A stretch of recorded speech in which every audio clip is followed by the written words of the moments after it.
The steel hull groans beneath the pressure of 200 feet of black water. Inside the U-boat, 47 men breathe recycled air that tastes of diesel and sweat. The commander checks his watch. 14 hours submerged. The batteries are failing. The air is thickening. He knows what must happen next. He knows what has always happened next. But something has changed in the spring of 1943, something the Kriegsmarine did not anticipate and cannot yet fully comprehend. The surface, once a refuge, a place to recharge, to breathe, to navigate by stars, has become a killing ground. And the men inside this iron coffin are beginning to understand that the war they trained for, the war they believed they were fighting, no longer exists. For 3 years, the U-boat had been Germany's most effective weapon against the Allied war effort. From the summer of 1940 through early 1943, German submarines had sunk over 14 million tons of Allied shipping, tankers carrying fuel from Texas, freighters loaded with Canadian grain, troop transports crossing from New York to Liverpool. The mathematics had been ruthlessly simple. Britain imported nearly 70% of its food and raw materials by sea. Starve the convoys, starve the island. Starve the island, win the war. Admiral Karl Dönitz, commander of the U-boat fleet, had calculated that sinking 700,000 tons of shipping per month would bring Britain to its knees. In November 1942, his submarines sank 729,000 tons. The strategy was working. The Atlantic was Germany's hunting ground, and the hunters moved with confidence, surfacing at night to recharge batteries, to run diesel engines at full speed, to intercept radio traffic and plot the next convoy's course. The surface was where U-boats lived. Submerged, they were slow, nearly blind, vulnerable. But on the surface, they were fast, maneuverable, deadly. Then, in the spring of 1943, the surface betrayed them. It began with absences, U-boats that reported their positions and were never heard from again, crews that failed to return to Lorient or Saint-Nazaire. Some commanders sent final transmissions describing something they could not explain, a sensation of being watched in total darkness, of being tracked though no ships appeared on the horizon, of attacks that came from empty sky. The Kriegsmarine recorded the losses in careful columns. U-85 lost April 1942. U-656 lost March 1942. U-701 lost July 1942. But these were acceptable losses, the cost of war. Dönitz had promised the Führer that for every U-boat lost, 2 more would be built. The mathematics still favored Germany. Then came May 1943. In that single month, 41 U-boats were destroyed. Not damaged, not forced to retreat, destroyed. Entire crews lost, over 2,000 men. In 31 days, the Kriegsmarine lost more submarines than it could replace in 4 months of production. The mathematics had reversed, and the men who survived began to report something that German naval intelligence could not initially believe. They could no longer surface safely, even at night, even in fog, even in the middle of the Atlantic, hundreds of miles from the nearest land. The German submariner of early 1943 had been trained to expect certain things. He expected the convoy escorts, British and Canadian destroyers, corvettes, and frigates, to be visible, predictable, limited by the horizon. He expected darkness to provide cover. He expected that once submerged beyond the range of ASDIC sonar, he could evade pursuit. He expected that after 18 or 20 hours underwater, when the batteries drained and the air turned foul, he could surface to diesel engines, ventilate the boat, recharge, and dive again before dawn. These expectations were not optimistic fantasies. They were the operational realities of 3 years of successful commerce raiding. The U-boat commanders who survived 1940 and 1941 were not reckless. They were skilled, patient, methodical. They understood risk. They understood the sea. What they did not understand in the spring of 1943 was radar. The technology was not new. British scientists had demonstrated functional radar detection before the war began, but it had been crude. Early naval radar systems were large, power-hungry, and imprecise.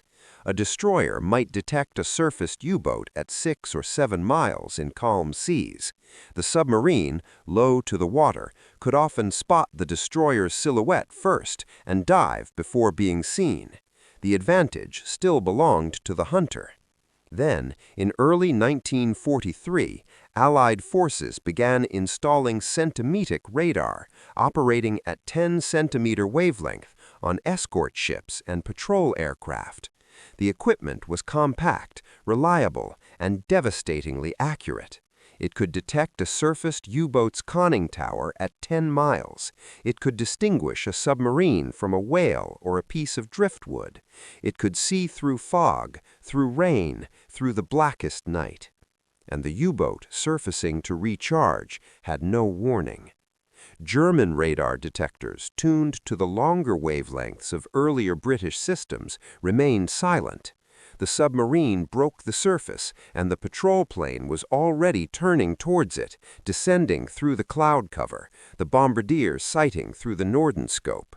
The men inside the U-boat felt the attack as a sequence of sensations they had not been trained to interpret. First, the sudden vibration of the hull, not the deep, distant rumble of a depth charge dropped from a ship above, but a sharp, immediate concussion from an explosion on the surface directly overhead. Then, water, black and freezing, flooding through ruptured seams. Then the lights failing, the emergency lighting casting everything in red. Then the deck tilting, the submarine losing trim, beginning the long fall into the dark. If they were lucky, the commander gave the order to surface, to abandon ship, to take their chances in the lifeboats. If they were unlucky, the watertight doors were already sealed, each compartment isolated, and the men inside had only minutes to comprehend what was happening before the pressure crushed the hull. The records are precise. In April 1943, 15 U-boats were destroyed. In May, 41. In June, 17. In July, 37. The Allied anti-submarine forces, British, Canadian, and American, were sinking U-boats faster than German shipyards could build them, and the pattern was unmistakable. The submarines were being caught on the surface. They were being caught at night. They were being caught in conditions that 2 years ago would have guaranteed safety. The Kriegsmarine began to understand that something fundamental had changed, not just in the tools of war, but in the nature of the battlefield itself. The Atlantic, which had once been vast enough to hide a fleet of submarines, had become transparent. Every square mile was surveyed. Every surfaced submarine was visible. The ocean no longer offered refuge. The psychological effect on the crews was immediate and devastating. A U-boat commander, writing in his log in June 1943, described the decision to surface as a form of suicide we are ordered to commit twice daily. The men began to speak of the surface the way soldiers spoke of no man's land, a place where death was not a risk but a certainty, and survival was a matter of luck, not skill. They extended their submerged patrols to 20 hours, 24 hours, pushing the batteries beyond their design limits, breathing air that was 70% carbon dioxide, watching their crewmates collapse from hypoxia. Some commanders refused to surface even when the batteries were dead, drifting submerged at 2 knots, hoping the convoy would pass, hoping the patrol planes would search elsewhere. When they finally had no choice but to surface, they did so with every man at battle stations, the deck gun manned, the machine gunner scanning the sky, knowing that if the radar had found them, they would have perhaps 60 seconds between surfacing and the first bomb. The technology that ended the U-boat war was not a single invention. It was a system, an integration of tools that multiplied each other's effectiveness. Centimetric radar allowed patrol planes to find submarines at night. Long-range B-24 Liberators, flying from bases in Newfoundland, Iceland, and Northern Ireland, closed the Atlantic Gap, the mid-ocean area that had previously been beyond the range of land-based aircraft. Escort carriers, small aircraft carriers accompanying convoys, provided air cover where land-based planes could not reach. Improved depth charges, launched from ahead-throwing mortars called hedgehogs, allowed escort ships to attack submarines without losing sonar contact. And beneath it all, the Allied codebreakers at Bletchley Park were reading German naval communications, tracking U-boat positions, routing convoys away from submarine patrol lines. The system was not perfect. U-boats still sank ships. Men still died in the North Atlantic, but the balance had shifted. The submarine, which had once been the predator, had become the prey. What the German crews experienced was not simply a tactical disadvantage, it was a collapse of the assumptions on which their entire operational doctrine was built. They had been taught that the submarine was a weapon of stealth, that invisibility was their protection, that the vastness of the ocean was their ally. They had been taught to trust the night, to trust the weather, to trust their training. Now the night betrayed them. The weather was irrelevant. Their training, honed over thousands of hours, prepared them for a kind of warfare that no longer existed. The coffee they drank before surfacing, weak, bitter, brewed from grounds used 3 times because supply boats could no longer reach the forward bases, tasted the same as it had a year before, but the ritual had changed. In 1942, coffee before surfacing was a prelude to action, to the hunt. In 1943, it was a last cigarette before the execution. The symbolism of coffee in the U-boat war is small, almost trivial, but it marks the transformation with quiet precision. German submariners received their coffee rations from supply ships that met them at sea, or from stores loaded in French Atlantic ports. The coffee was never abundant, 200 grams per man per month, supplemented by ersatz substitutes made from roasted grains when real coffee ran out. But it was reliable. It was a small proof that the supply chain, however stretched, still functioned, that the Reich, however pressured, still provided. In the spring of 1943, the supply boats stopped coming. Allied patrol planes, guided by radar and intelligence, hunted them as aggressively as they hunted the combat submarines. The coffee began to run out. Crews made it weaker, stretching each ration. Commanders reported in their logs that men were drinking something that resembled coffee in color, but had no taste, no warmth, no comfort. It was not hunger. The U-boats still carried food. It was the recognition that the system that had sustained them was failing, that the Reich's reach no longer extended into the Atlantic, that they were alone. By August 1943, Dönitz withdrew the U-boats from the North Atlantic convoy routes. The decision was presented as a tactical redeployment, a temporary measure, until new technologies, acoustic torpedoes, snorkel-breathing tubes, improved radar detectors, could restore the balance. But the men understood. The withdrawal was an admission that they could no longer fight in the open ocean. The submarines relocated to coastal waters, to the Arctic, to the Indian Ocean, anywhere the Allied air patrols were less concentrated. But the technology followed them, the radar followed them, the killing continued, more slowly but without pause. Of the 1,162 U-boats commissioned during the war, 785 were lost. 32,000 men served in the U-boat fleet. 28,000 died. It remains the highest casualty rate of any branch of service in any nation in the entire war.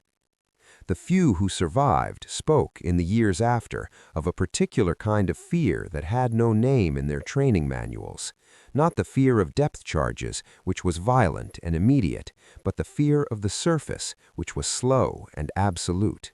They described the moment when the commander gave the order to surface as a transition from one kind of death to another, from suffocation below to annihilation above. They described watching the conning tower hatch open and seeing the night sky, which should have been a relief, a return to the world, but which felt instead like exposure, like stepping into a spotlight. They described the sound of aircraft engines distant and growing closer, and the knowledge that there was nowhere to run, that diving took 60 seconds, that the aircraft needed only 30. Some of them described a strange gratitude when the depth charges came instead, when the battle returned to the deep water where they understood the rules. The historical records don't dwell on fear. They record tonnage sunk, submarines lost, convoys defended. They note that in May 1943, U-boat losses exceeded new construction for the first time. They note that by the end of 1943, Allied shipping losses had fallen to sustainable levels, that the blockade of Britain had failed, that the United States was transporting millions of tons of supplies and hundreds of thousands of troops across the Atlantic without catastrophic loss. The numbers are decisive. But the numbers do not capture the experience of the men inside the submarines. The slow realization that the war had moved beyond them, that the weapon they crewed was obsolete, that the surface, the ordinary neutral surface of the ocean, had become a place they could no longer go. There is a photograph archived in the Bundesarchiv, taken in late 1943 at the U-boat base in Lorient. It shows a group of submariners waiting to embark on patrol. They are young, most in their early 20s, and they are standing on the concrete pier in the morning light, smoking cigarettes, their duffel bags at their feet. They do not look at the camera. They look at the submarine, a Type 7C boat, low and gray in the water.